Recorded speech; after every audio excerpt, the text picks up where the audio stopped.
Mention Northern Irish punk era to anybody nowadays and chances are they'll just think of stiff little fingers and the undertones. And it's all too easy to believe that that was all there was to the music scene here. But in fact, it was one of the most exciting times in our musical and social history. When punk came along, that was like year zero for me. It just changed my life. Punk really brought me out into the town centre, meet people from different communities, you know. If you wanted to be into music over here, you had a choice of being in a show band or else not being into music. Put your hands on your head, bring them down by your side. Punk tore into this cultural wasteland, and the kids here immediately recognised its potential. The definitive document of Northern Ireland punk is Shell Shock Rock. And there's a scene in that which I love dearly, which is two guys in the back of a taxi. One's Protestant, one's Catholic.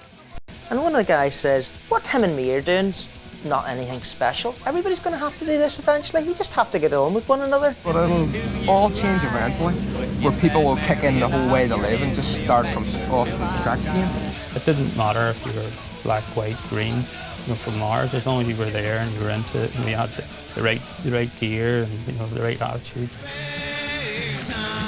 As well as forming social bridges between teenagers, punk impacted on the face of Northern Ireland in other ways. People forget how strange the 70s was growing up in the early 70s here. Belfast city centre closed down at night. And I mean, that was the way things were. Well, we sort of reclaimed the city centre. It's one of the things I'm proud of. I mean, we couldn't get venues to play. Conventional places weren't going to put you on, so we went looking. This one's for all the boys at heart. At the time, not many of the bigger UK punk acts bothered to play in Northern Ireland. Well, there were bands that come, but a lot of them left you off their tour schedule for, you know, because of the Troubles and all the rest of it. Whether it was a good thing or a bad thing, you know, there's two sides of the coin. You know, it left our bands that they were left in peace to develop at their own pace. Even when the Clash tried to play the Ulster Hall, the powers that be stopped the gig. Clash were playing. At the 11th hour, the gig was called off. So, you know, people took to the streets and a riot really ensued. There was something quite exhilarating about it because in the context of a Belfast riot, this was a new thing. This wasn't along sectarian lines. This was along rock and roll cultural lines. And of course, there was much more to punk back then than just the music.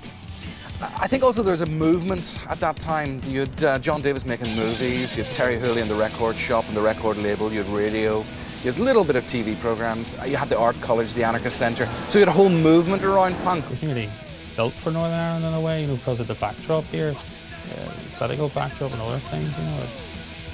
The kids needed something like that. 30 years on, and the effects of punk still resonate in Northern Ireland. Another generation of kids are growing up calling themselves punks. It's starting to get, everyone's becoming more and more helpful, more venues, more promoters. I can see this whole scene getting stronger and stronger, but pretty much every gig that's going on, it's really, really great to see.